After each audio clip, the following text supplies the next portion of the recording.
بنو عمر بن عوف قبیلے کی صلح کرانے کے لیے حضور تشریف لے گئے. واپسی آتے ہوئے وقت کچھ لگ گیا. صحابہ یہ سمجھے کہ حضور کو وہاں مصروفیت زیادہ ہو گئی ہے تو چلو نماز کا وقت جا رہا ہے تو ہم جماعت کر لیتے ہیں. تو جماعت شروع ہو گئی. حضرت ابوبکر صدیق رضی اللہ تعالی عنہ کو مصلی پہ کھڑا کر دیا گیا.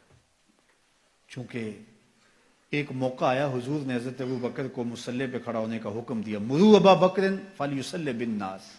یہ حضور نے ایام مرض میں فرمایا. ابو بکر کو حکم دو کہ وہ لوگوں کو نماز پڑھائے.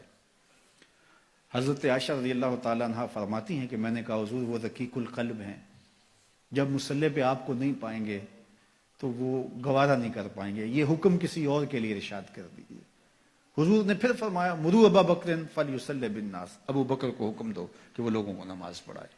کہتے ہیں میں نے پھر یہ بات کہی. جب تیسری مرتبہ ہوئی تو حضور غصے میں آ گئے. فرمایا کسی قوم کے لیے مناسب ہی نہیں کہ ابو بکر ان کے اندر رہتے ہیں اور امامت کوئی اور کروائے. ابو بکر کو حکم دو کہ وہ مصلی پہ کھڑے ہو. اب یہ موقع بھی ایسا تھا, سب صحابہ نے کہا کہ حضرت آئیے. تو حضرت ابو بکر صدیق رضی اللہ تعالیٰ عنہ مصلی پہ کھڑے ہو گئے. پیچھے صحابہ کی صفیں بند گئی, نماز شروع ہو گئی. اتنے میں حضور بھی فارغ ہو گئے. قبیلے کے صلح کے لیے گئے تھے, کام ہو گیا, حضور واپس تشریف لائے. دیکھا تو جماعت کھڑی ہے. اب حضور پیچھے جب تشریف لائے تو صحابہ نے دیکھا کہ حضور آ رہے ہیں تو انہوں نے راہیں چھوڑ دی. پچھلی صف سے لے کر مصلی تک صحابہ نے راہیں چھوڑ دی. حالت نماز کے اندر حضور کو پروٹوکول دیا جا رہا ہے, حضور کا استقبال ہو رہا ہے اور حضور کو راستہ مل رہا ہے. اللہ اکبر. اب صدیق اکبر رضی اللہ تعالیٰ نماز پڑھا رہے. لا یلتفت یمینا ولا یسارا. آپ جب نماز پڑھتے تھے اتنا انہماک ہوتا تھا کہ دائیں بائیں کی خبر نہیں ہوتی تھی. اب سارے صحابہ حضور کو راستہ دے رہے ہیں, حضور قریب آ گئے, لیکن حضرت ابوبکر صدیق نماز پڑھا رہے ہیں. صحابہ نے اپنے ہاتھوں کی پشت پر تصفیح کی. ایک ہوتا ہے تالی لگانا اور ایک ہوتا ہے ہاتھ کی پشت پہ. یہ عرب تعجب کے طور پہ کرتے تھے, آج بھی عرب کرتے ہیں. جب بھی کوئی ایسا فعل ہو تو وہ کہتے ہیں ہاتھ کے پشت پہ جو ہے وہ ایسے ہاتھ پھیرتے ہیں, تصفیح. تو صحابہ نے تصفیح شروع کر دی حضرت ابوبکر صدیق کو مخاطب کرنے کے لیے, ان کو بتانے کے لیے. اب ایک نے کی, حضرت ابوبکر صدیق نماز پڑھاتے رہے, دوسرے نے کی, تیسرے نے کی, حتیٰ کہ اکثر نے ایسے تصفیح شروع کر دی. حضرت ابوبکر صدیق سمجھ گئے کہ کوئی غیر معمولی واقعہ ہو گیا ہے. تو انہوں نے تھوڑا سا غور کیا تو جان عالم کھڑے تھے, حضور جلوہ فراز تھے, دل و قلب و نگاہ کا مرشد اولین اور ظاہر اور باطن کا امام کھڑا تھا.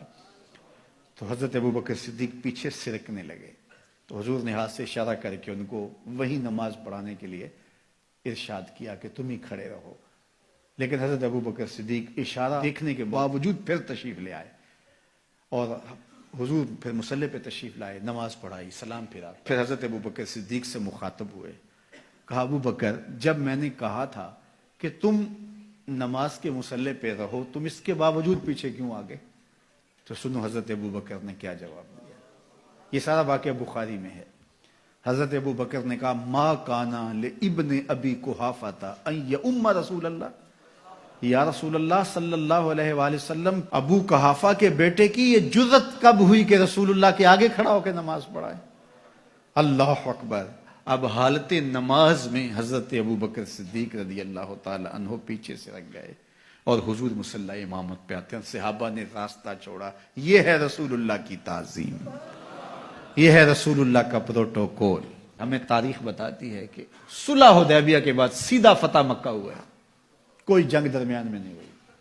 جب امت نبی کی تعظیم کرتی ہے تو کفار کے دل میں رعب پیدا ہوتا ہے, اور جب امت نبی کی تعظیم نہیں کرتی تو کفار دلیر ہوتے ہیں.